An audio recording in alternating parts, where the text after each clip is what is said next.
कि आज से 2-2.5 वर्ष पूर्व नेशनल हेराल्ड को लेकर अगर ऐसी बात थी या ऐसी खामियां थी वाले विधानसभा चुनाव में कांग्रेस पार्टी कमजोर हो और अपनी सांप्रदायिक पार्टी को आगे बढ़ाकर राज्यों में विजय दिलाना चाहती है। यह एक दुर्भाग्य की बात है। हमेशा धर्म हुकूमत के माध्यम से आज पूरे देश हमारे नेता आदरणीय सोनिया गांधी जी के खिलाफ जो ईडी के द्वारा जो दुष्प्रचार करते हुए जो गलत तरीका से जो कार्रवाई करे जाते हैं ओकर खिलाफ में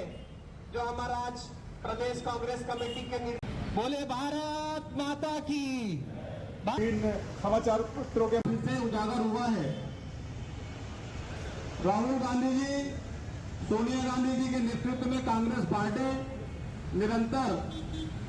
इसका राष्ट्रीय अधिवेशन हुआ, उसे भाजपा की सरकार, केंद्र में बैठे नरेंद्र मोदी की सरकार पूरी तरह से हिल गई है।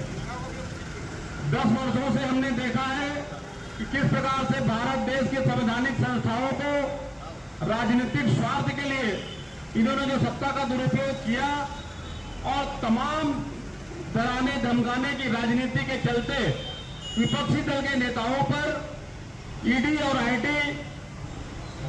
की रेड डलवा करके उन्हें डराने का काम किया गया।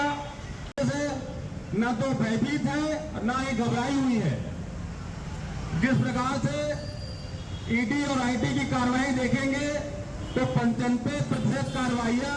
गांधी जी को सोनिया गांधी जी के ऊपर चार्जशीट दाखिल हुआ। एक सुनियोजित साजिश के तहत एक संवैधानिक संस्था को